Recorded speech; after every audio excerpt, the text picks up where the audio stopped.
Hello বন্ধুরা, গোয়েব ছেলের গার্ডেনে তোমরা জানো যে আমার ছাদ বাগানে একটি চেরি গাছের গাছ আছে। ও গাছটিতে দেখো এবার কতগুলো ফল সেট হয়েছে, কিন্তু এবার আমি জানি না গাছটিতে এত ফল সেট হবে। কিন্তু তোমরা জানো যে গাছটিকে আমি ফ্লিপকার্ট থেকে কিনেছিলাম, সেই সময় একটি কাঠির মতন ডাল দিয়েছিল।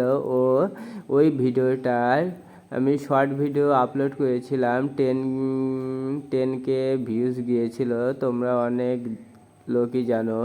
ও দেখো গাছটিতে 1 বছরের মধ্যে কত সুন্দর ফল ফুলে ভরপুর হয়ে গেছে। এই গাছটির বেশি পরিচর্যার প্রয়োজন হয় না, হালকা এঁটেল মাটির সাথে ভার্মি কম্পোস্ট দিয়ে গাছটিকে আমি রোপণ করেছিলাম। করার পর একটি সাগরিকার লিকুইড আছে, সেই লিকুইডটি আমি মাসের অন্তর একবার করে প্রয়োগ করতাম। করার পরে দেখো গাছটি কত তাড়াতাড়ি হেলদি হয়ে উঠেছে। ও গাছটি দেখো ফল ফুল দেওয়া শুরু করে দিয়েছে।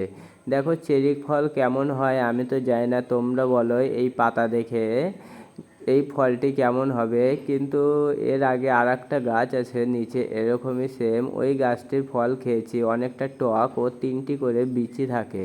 ও 1 বছরে গাছটি এত বড় হয়ে গেছে যে ছাদের থেকে এখন নামাতে হবে, মাটিতে রোপণ করতে হবে। আর ভিডিওটি কেমন লাগলো কমেন্ট করে অবশ্যই জানিও।